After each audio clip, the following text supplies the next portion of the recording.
Hi, it's really Lily again. ဒါကဒုတိယအကြောင်းရဖြစ်သွားပြီပေါ့နော်အခုဒီအဆက်ကကြာရင်ဘာကြောင့်ဖြစ်မလဲဆိုရင် second episode မှာကြာရင်မနေ့တုန်းကပေါ့နော်မနေ့တုန်းကတွေးဖြစ်တဲ့အတွေးပေါ့နော်အတွေးအကြောင်းကိုဒီနေ့ပြပြပေးသွားမယ်ဟိုတပတ်တုန်းကdepression ဝင်နေတာကရမ်းရတခုက depression ဝင်လို့ရှိရင်စိတ်ညစ်တဲ့တိုင်ကိုမခံနိုင်တော့အမြဲတမ်းလေကိုယ်စိတ်ကိုအမြဲတမ်းစောင့်ကြည့်နေရတယ်စိတ်ညစ်တဲ့တိုင်ကိုမခံနိုင်တာဖြစ်တဲ့အတွက်ကြောင့်စိတ်ညစ်လာပြီဆိုလို့ရှိရင်ဘာလုပ်ရမလဲပေါ့နော်ညစ်လာပြီဆိုတာနဲ့တစ်ခါတန်းတည်ရောမှန်တိုင်းပြောရရင်အမြဲတမ်းစိတ်ညစ်တယ်ဆိုတော့လူတိုင်းဖြစ်တာပဲလေနော် depression ဝင်တာဆိုတော့မဖြစ်တယ်လို့မရှိဘူးအဲ့တော့ဖြစ်တော့ကြတော့depression ဝင်တဲ့အချိန်မှာလေenergy လုံးဝမရှိတော့ဘူးရုပ်ရည်ကြီး energy လုံးဝမရှိတော့ဘဲနဲ့လေသိရမလားဘလို့ခန်းစားချက်တွေလဲဆိုရင်ပြဿနာဘောင်းစုံပဲတွေးတော့တယ်တွေးပြီးရင်အနာဂတ်ကလည်းမတည်ကြတော့ဘူးဆိုစိတ်တွေပေါ့နော်အဲ့လိုမျိုးတွေဝင်တော့တည်ရတစ်ဖက်ကလည်းပေါ့နော် react ကကြဘလို့လဲဆိုတော့တယောက်တည်းကိုနှစ်ကိုခွဲတစ်ဖက်ကကြရင်မဝင်ရဘူးဆိုစိတ်ကတစ်ဖက်ကကြလို့ရှိရင်မရဘူးဝင်မှာပဲဆိုစိတ်ကတစ်ဖက်အဲ့လိုမျိုး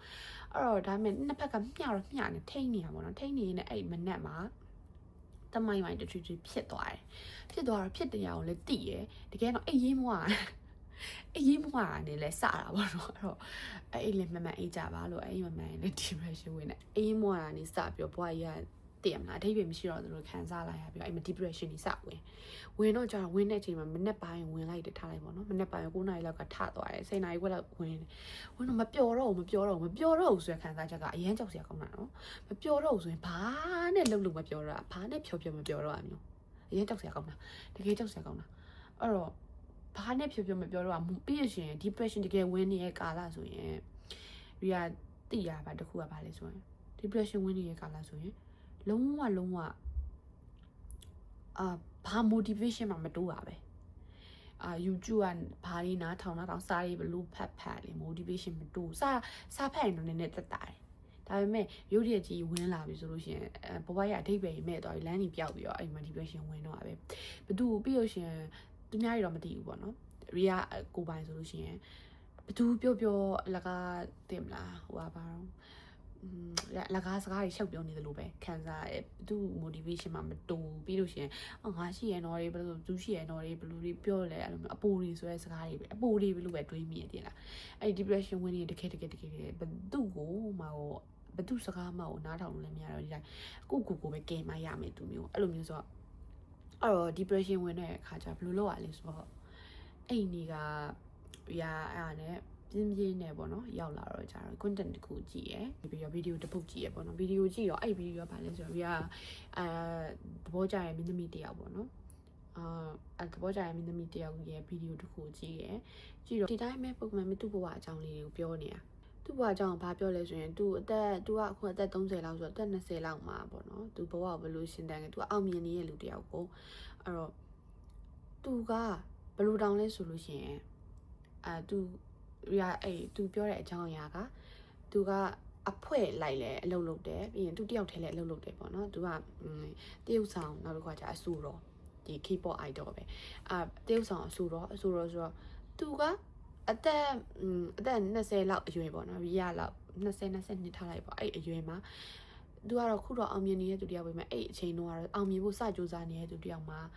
အဲ့ချိန်တနေ့ကို3နာရီလောက်ပဲရှိရဲ့တဲ့အဲ့ချိန်တနေ့ကို3နာရီလောက်ပဲရှိရဲဒါပေမဲ့အဲ့ဒီအချိန်ကသူ့ဗီဒီယိုတွေကိုကြည့်လိုက်မယ်ဆိုလို့ရှိရင်လည်းသူပြုံးလေ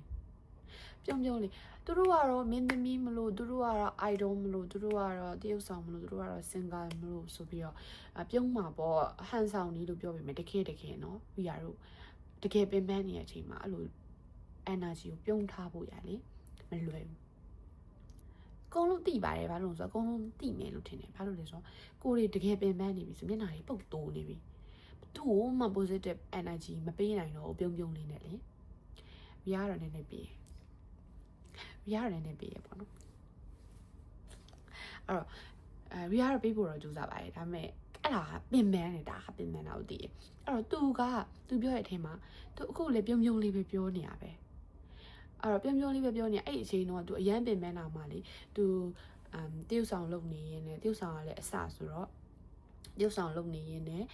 စကားရိုက်နေရင်လည်းစကားနားတဲ့အချိန်ကိုဒီဘက်ကအလုပ်ကိုပြန်ပြီးကြည့်ပြီးတော့ဒီဘက်ကအကနေပြန်ပြီးတော့သူမှတ်ပြီးလို့ရှိရင်ဟိုဘက်ကအဖွဲသွားပေါင်းဒါပေမဲ့အဖွဲရဲ့လှုပ်ဆောင်ချက်တွေကိုလည်းသူမထိကြရအောင်ပြီးလို့ရှိရင်သူ့ရဲ့ရုပ်ဆောင်လုပ်မှလည်းသူမထိကြရအောင်နှစ်ခုလုံးကိုလည်းချိန်လုပ်တယ်ချိန်လုပ်ပြီးမဲ့ချိန်လုပ်တယ်ဆိုတာပေါ့နော်ချိန်လုပ်လို့ရတဲ့အနေထားတောင်မဟုတ်ပါဘူးသူအချိန်ကလုံးဝဟိုဘက်ဒီဘက်ကူးနေရပြီးတော့ဒီနေ့မှအဲ့ချိန်2နာရီ3နာရီကိုအိတ်ခမ်းမှာတောင်အေးစစ်စစ်အိတ်ရတယ်သူမျိုးမဟုတ်ဘူးအဲ့လိုစူးစမ်းတယ်အဲ့လိုစူးစမ်းပြီးတော့ဒါပေမဲ့အဲ့လိုစူးစမ်းနေတဲ့အချိန်မှာလည်းဟိုဘက်ကဒီသူတို့ group ရဲ့ member တွေကိုလည်းသူကောင်းကောင်းဆက်ဆံတယ်တကယ်တော့ပင်ပန်းနေတဲ့လူတယောက်အနေနဲ့ဆိုလို့ရှိရင်တကယ်လူတွေကပင်ပန်းနေပြီဆိုလို့ရှိရင်အရန်ဆက်ဆက်ထိမခံဖြစ်ကြရသိတယ်မလားတယောက်နဲ့တယောက်ဘာတော့ငါပင်ပန်းနေရပဲဆိုပြီးတော့လေ energy လည်းမကောင်းတော့အဲ့လိုဒါပေမဲ့မဟုတ်ဘူး तू အဲ့ဒီဘက်မှာလည်း तू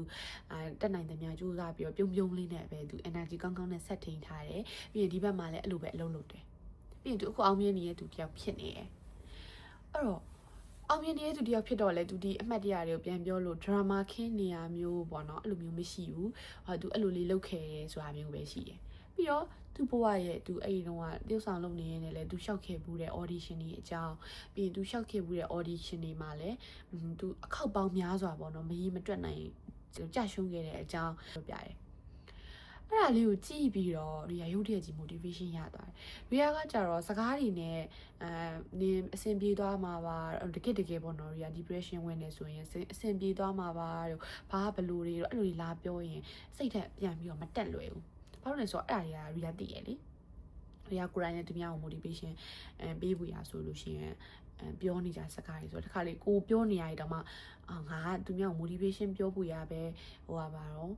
တကယ်ပေါ့နော်အကြံပေးဖို့ရလောက်ပဲလုပ်နေရလားဆိုတဲ့စိတ်ပေါ့နော်သိရမလားငါရှောက်ပြောနေရလားမသိဆိုတဲ့စိတ်တွေဒီပါဝင်နေအဲ့လိုမျိုးတကယ် depression ဖြစ်ပြီဆိုလို့ရှိရင်အဲ့လိုမျိုးပေါ့နော် depression အကြောင်းပဲ depression ကြာဖြစ်လို့မရတဲ့သူမျိုးကြာဖြစ်လို့မရမှာတစ်နေ့လောက်တောင်ဖြစ်လို့အဖြစ်မခံနိုင်တဲ့သူမျိုးပေါ့နော်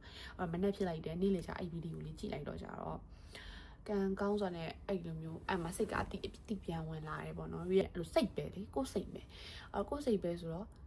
့ဒါပေမဲ့ပြန်ပြီးတော့ depression ကနေပြန်ရုံးထွက်နိုင်ရင်လည်းကိုယ်စိတ်ပဲဆိုတော့အဲ့မှာရီကသူ့ကိုကြည့်လိုက်တော့ကြတော့သူ့ရဲ့ energy ကလေအရင်ပြုံလေးသူပြောနေတဲ့အရင်ပင်ပန်းပြီးတနေ့ကိုအဲ့ချိန်2နာရီ3နာရီပဲရှိခဲ့တဲ့အချိန်မှာလဲသူများတွေကိုပြုံလေးပဲဆက်ဆံတယ်သူ့အလုပ်ကိုပြုံလေးပဲလုပ်တယ်အဲ့ဒါကလေရီကအရင်ကြိုက်တဲ့အချက်ရီကအရင်ကိုဖြစ်စေချင်တဲ့အချက်မျိုးအလုပ်တွေများလို့ stress တွေပြီးလို့အသေးကွဲလို့အမှတ်တွေမကောင်းလို့ကိုလူချင်တာတွေမရလို့ဆိုပြီးတော့လေကိုနဲ့ဆက်ဆံသမျှလူတိုင်းကိုမျက်နှာကြီးစူပုတ်ပြီးတော့energy မကောင်းပေးတာမျိုးကိုသူများစီကရရင်လည်းမကြိုက်ဘူး real grind လည်းမလုပ်ချင်ဆုံးပဲအဲ့တော့ real ကိုရီးယားပြန်တွေးလိုက်တယ်ပေါ့နော်ငါဖြစ်ချင်တာမဖြစ်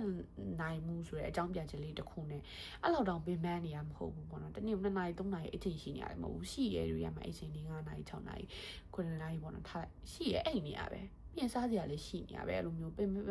အငတ်ခံနေရတဲ့အခြေအနေမျိုးလည်းမဟုတ်ဘူးပြီးတော့ဟုတ်တယ်လူတယောက်အနေနဲ့ဆိုရင်တော့ပင်ပန်းတဲ့အချိန်တွေပင်ပန်းစရာကောင်းတဲ့အားမျိုးတွေရှိတယ်သူများတွေလည်းပြောတယ်ဒီလောက်ကြီးလုံနိုင်နေရပါညာ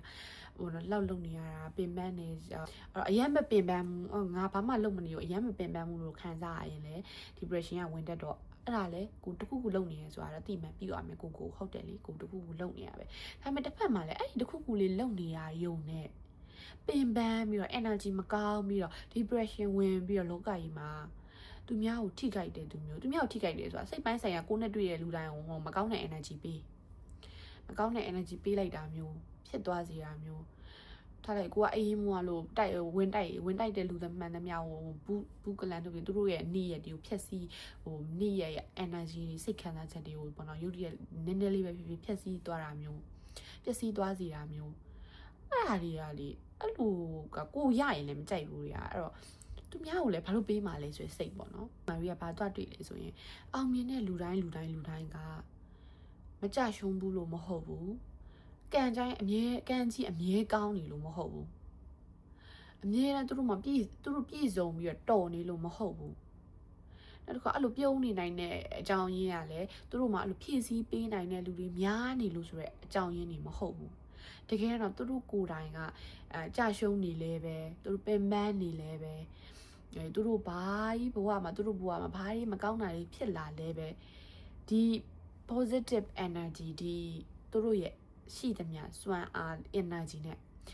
အားကုန်သုံးပြီးအမြဲတမ်းရှေ့ဆက်ရှောက်နေလို့ပဲဘဝကလည်းရှေ့ဆက်ရှောက်ရမှာပဲရှေ့ဆက်မရှောက်လို့အဲ့ဆိုရင်မဖြစ်မလာတော့ဘူးငါဖြစ်ချင်တာတွေလည်းဖြစ်နိုင်မှာမဟုတ်တော့ဘူးအနာဂတ်ကလည်းတည်ကြတာမဟုတ်ဘူးဆိုပြီးတော့လက်လျှော့လိုက်ရင်လေလက်လျှော့လိုက်ရင်ဘာမှဖြစ်နေတာမဟုတ်သေးကြတယ်အဲ့တော့ဒါကငါမှပဲဘာလို့မကောင်းတာကြီးတွေ့နေရတာလဲဆိုလို့ရှင်လေမကောင်းတာကြီးတွေ့ရတာလေဘဝရဲ့ process တွေကအစိတ်ပိုင်းတစ်ခုပဲ a part of the process ဒါကြောင့်လေလက်ခံရမှာဒီပြီးရင်အဲ့တော့ depression ဝင်နေဆိုလို့ရှိရင်ကိုရီးယားတိလိုက်တာတခုတည်းအရင် drama ခင်းနေလို့ငါဓာကြီးကိုလုံနေရတာငါပင်ပန်းနေရတဲ့သားနဲ့တောင်မှငါအဲ့လိုမျိုးကံမကောင်းလာခဲ့ကံမကောင်းတာကောင်းတာသူကိစ္စလေကံဆိုတာကဒါမွေးကံဆိုတာကကိုဘဝမှာဒီတိုင်းပုံဒီပါလာပြီးသားကံဆိုတာတောင်မှပေါ့နော်ကံရီယာလို့ဆို၃မျိုးရှိရဲ့အတိတ်ကကံလက်ရှိကံအနာဂတ်ကံဆိုပြီးတော့ပေါ့နော်လက်ရှိကံကလည်းကိုယ့်လက်ထဲမှာအနာဂတ်ကံကလည်းအတိတ်ကကံအကျိုးပေးရင်လက်ရှိမှာဖြစ်တယ်ပေါ့နော်လက်ရှိကံအကျိုးပေးရင်အနာဂတ်မှာဖြစ်တယ်အဲ့တော့အနာဂတ်ကံကိုကြာလို့ရှိရင်ကိုကအနေချင်းပြောင်းလဲနိုင်တဲ့ထဲမှာပါတယ်ကိုဘာလုပ်နေလဲပုံမှန်မူတည်ပြီးတော့အနာဂတ်ကပြောင်းလဲသွားနိုင်တယ်နောက်တစ်ခုကကြာကံအရန်ကောင်းကျင်လို့ရှိရင်စိတ်ထားကောင်းထားလို့ရှိရင်ရတယ်ပေါ့နော်ကံရမ်းကောင်းကျင်လို့ရှိရင်စိတ်ထားကောင်းထားဆိုတဲ့စကားလည်းအမြဲတမ်းကြားဘူးနေရပဲအဲ့ဒါကလည်းရီယာအတွက်တော့မှန်တယ်ပေါ့နော်တကယ်ရီယာစိတ်ကြီးလင်းနေတဲ့မြရီယာစိတ်ကတကယ်ကိုကြီးလင်းနေလို့ရှိရင်တကယ်ကံကောင်းတာတွေအများကြီးကြုံရတယ်ပေါ့နော်အဲ့တော့အဲ့ဒါအပေါ်မှာကို control လုပ်နိုင်လားအဲ့တော့ရီယာစဉ်းစားလိုက်တယ်like what's are in my control and what's not ဘာတွေကငါလက်ထဲမှာရှိရလဲဘာတွေကငါလက်ထဲမှာမရှိဘူးလဲငါလက်ထဲမှာရှိရတယ်ပဲငါအာယူဆိုင်ရပြီလေပြီးလို့ရှိရင်မေးခွန်းတိုင်းမှာပြဿနာတိုင်းမှာအဖြေရှိတယ်အဓိကကိုကလေ emotion နဲ့မဖြတ်တန်းဖို့ရပဲအရေးကြီးတာ emotion နဲ့တွေးနေသမျှကာလပတ်လုံးအဖြေမှန်မရောက်အဖြေမှန်နာကိုရောက်ဖို့ရဆိုလို့ရှိရင်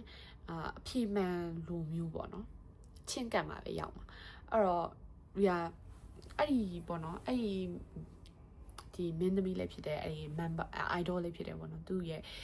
content လေးကိုကြည့်ပြီးတော့သူ content လေးကဘာမှမဟုတ်ဘူးပေါ့နော်သူ့ရဲ့ video လေးကိုကြည့်ပြီးတော့သူကဒီတိုင်း interview ဖြေနေရပဲဒီတိုင်းဖြေတော့လဲပြုံလေးပဲဖြေရပြီးလို့ရှိရင်သူ့ရဲ့အရင် video တွေမှာအရန်ပင်ပန်းတော့ video လေးကိုကြည့်လိုက်လို့ရှိရင်လည်းမတိတာကိုပြုံလေးပဲသူအောင်မြင်တာကိုလောက်ရမှာပေါ့လို့ကိုရီးယားတွေးနိုင်မိမယ်တကယ်တော့သူတို့လည်းလူပဲကိုလည်းလူပဲလူတိုင်းကကိုလူတိုင်းလုံနိုင်တဲ့အရာလုတ်တင်တဲ့အရာမျိုးပဲလူချင်းနဲ့ရအဲ့လိုမျိုးကောင်းတဲ့အရာတွေရဖို့ရဆိုပြီးရင်ကောင်းတဲ့အရာတွေရဖို့သိရမလားတချို့ဆိုရှိရလေ energy control မလုပ်နိုင်ပြီးတော့ကိုကပင်ပန်းလာပြီဆိုလို့ရှိရင်အဲ့လိုမျိုးအဲ့တော့ရီကအဲ့လိုမျိုးဆိုအရင်မကြိုက်ဘူးကိုယ်တိုင်လည်းအဲ့လိုမဖြစ်ချင်ဘူးဒါပေမဲ့ကိုကအဲ့လိုဖြစ်သွားတဲ့အခိုက်အတန့်မျိုးရှိရပေါ့နော် depression ဝင်နေရဆိုပြီးတော့မျက်နှာကြီးစူးပုံနေရမျိုးနောက်တစ်ခါကျရင်ဘဝကိုအကုန်လုံးဘူးကြည့်နေရမျိုးအဲ့ energy မျိုးကြီးဖြစ်ချင်လာတဲ့နေ့ရပေါ့နော်ပြီးရင်အဲ့ဒီမှာပဲdepression ကနေပြီးဆုံးသွားပြီပေါ့နော်2 နာရီလောက်အတွင်းမှာdepression ပျောက်သွားတယ်အဲ့တော့အဲ့ဒါလေးကြည့်ပြီးတော့လူတွေကပေါ့နော်အစင်ပြေလို့ကြီးရှေ့ဆက်နေရမဟုတ်ဘူးကောင်းတာတွေကြီးပဲသူတို့မှာဖြစ်နေလို့သူတို့ကန်နေကောင်းနေလို့ကြီးပဲရှေ့ဆက်နေကြတာမဟုတ်ဘဲနဲ့မကောင်းတာတွေဖြစ်လဲပဲပင်ပန်းလဲပဲကြာရှုံးလဲပဲစိတ်တဲ့ကြနေလဲပဲကြတဲ့အတိုင်းတရွတ်ဆွဲပြီးတော့ပဲဖြစ်အများနဲ့ရှေ့ဆက်ကိုရှောက်နေရမှာပဲဆိုရယ်စိတ်ဝင်သွားတယ်ပေါ့နော်အဲ့ဒီမှာပဲပြောင်းသွားတယ်ကိုအဓိကကတော့ဘာပဲဖြစ်လာကိုစိတ်ပဲပြီးတော့အဲ့ဒီဟာကိုတော့အများနဲ့ဒီပေါ့နော်ဗီဒီယိုတိုင်းမှာပြောပြမယ်ထင်တယ်ဗီဒီယိုတိုင်းမှာပြောပြသလိုရီယာနဲ့အပြင်မှာတွေ့ရင်လည်းပြောပြမှာပါပဲကိုစိတ်ကိုရွေးချယ်မှုတွေအတိုင်းပဲအဲ့တော့ကိုစိတ်ကိုရွေးချယ်မှုတွေကြီးပဲစိတ်အားအကြောင်းလေ depression ကနေပြန်ပြီးတော့ထနိုင်တဲ့အချိန်တိုင်းတွေးမိရသေးလေအရန်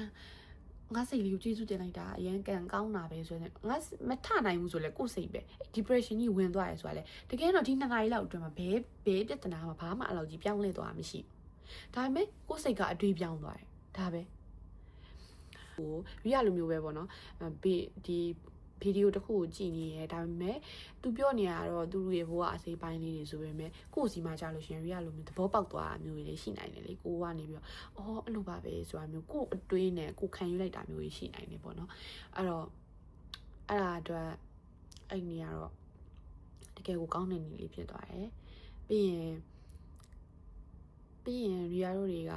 ကိုယ့်လက်ထဲမှာရှိရဲ့အပေါ်မှာပဲအာယုံစိုက်တာအကောင်းဆုံးပဲကိုယ့်လက်ထဲမှာမရှိရဲ့အခြေအနေတွေကိုယ့်လက်ထဲမှာမရှိရဲ့လူတွေထိမ့်ချုပ်နိုင်တာဆိုလို့လေဒီကမ္ဘာလောကကြီးမှာရီယာတို့ဘဝမှာရီယာတို့ထိမ့်ချုပ်နိုင်တာဒီတစ်ခုပဲရှိရဲ့ကိုယ့်စိတ်ပဲကိုပဲကိုကလွဲပြီးဘာမှမထိမ့်ချုပ်နိုင်ဘူးကိုတောင်းမှလေထိမ့်ချုပ်နိုင်တာလေစိတ်ကိုပဲထိမ့်ချုပ်နိုင်တာခန္ဓာကိုယ်ကြီးကိုလည်းတက်နိုင်ဆုံးတော့ကျမကြီးတွေကောင်းအောင်ကျူးဆိုင်လို့ရတယ်ဒါပေမဲ့သူပျက်စီးခြင်းပြီဆိုလို့ရှိရင်ပျက်စီးနိုင်တာပဲဒါပေမဲ့စိတ်ကိုတော့ထိမ့်ချုပ်လို့ရတယ်အဲ့တော့စိတ်ကိုထိမ့်ချုပ်ပြီးတော့ပဲdepression မဝင်လူတိုင်းကပြည့်စုံနေရမဟုတ်မပြည့်စုံလည်းရတယ်ကြာရှုံးလည်းရတယ် depression ဝင်နေလည်းရတယ်ဘလို့အခြေအနေမျိုးပါပဲဖြစ်ဖြစ်ဒီတိုင်းကုန်းယုံပြီးတော့ထပြီးတော့အမြဲရှိဆက်ရှောင်နေဖို့ရပဲလက်မလျှော့လိုက်ဖို့ပဲပေါ့နော်ဘဝကကြီးကျယ်တွေဖြစ်နေမှာမဟုတ်ဘူးခုဘဝတခုဘဝကစက်ကြောက်လာရနေကြည့်လို့ရှိရင်ကိုကတေးသေးလေးဒါပေမဲ့ခုဘဝခုကနေကြည့်လို့ရှိရင်ကြတော့ဒါခုဘဝကကိုအာယုံဆက်ရမယ့်အရာတစ်ခုပဲအကြီးဆုံးတစ်ခုပဲအဲ့တော့တခါတလေကြတော့လဲစက်ကြောက်လာရဲ့ view ကနေကြည့်ပေါ့နော်ဒီလိုလေးငါစိတ်ကလေးလောက်လေးပြိုးလဲသွားတာနေကြောက်လာရဘာမှပြောင်းလဲမသွားဘူးငါလဲကြလိုက်တာလေးကိုသူများမြင်လို့ရှက်စရာကောင်းတာစက်ကြောက်လိုက်ရနေကြည့်ရင်ဘာမှရှက်စရာမကောင်းမြင်တော့မမြင်ရအောင်နောက်တစ်ခုကကျတော့ထပ်လိုက်ငါအသေးကွဲနေရငါချစ်စီငါအချစ်ကြီးကြာရှုံးသွားတာလောက်နဲ့ငါထိကြိုက်သွားတာလောက်နဲ့ဒီကဘာကြီးကဘာမှပြောင်းလဲမသွားအေးတခါတလေကြတော့ရှင်လေကို view ကနေကြည့်ပေါ့ကို view ကနေဘယ်လိုကြည့်လဲဆိုကို view ကနေကြည့်ရင်ကိုကဘာကြီးအကြီးဆုံးလေကိုပဲတီးပြီးတော့လဲပတ်နေတယ်လို့မျိုးပဲအဲ့တော့ဒါပေမဲ့ငါမှမပြောင်းလဲရင်ဘယ်သူမှပြောင်းလဲပေးနိုင်မှာမဟုတ်ဘူးငါဘွားရဲ့ကဲတယ်ရှင်ငါပဲအော်ငါစိတ်ကူးမှငါမထိန်ချုပ်ရင်ဘယ်သူမှလာထိန်ချုပ်ပေးလို့ရမှာမဟုတ်ဘူးတခါလေကြလဲအဲ့လိုကို view ကနေကိုကြည့်ပေါ့အော်ရီယာရဲ့အသက်22နှစ်ကိုဖြတ်တန်းနေရဲ့အတွေးတွေကတော့ဒီလောက်ပါပဲဒါကအခုလက်တလောအတွေးလေးဖြစ်ပါတယ်အားလုံးပဲဘိုင်ဘိုင်နောက်ဗီဒီယိုတွေမှာပြန်တွေ့ပါမယ်ဒီနေ့တော့ဒီလောက်ပါပဲရှင် love you all yeah that's all for second episode of 22nd series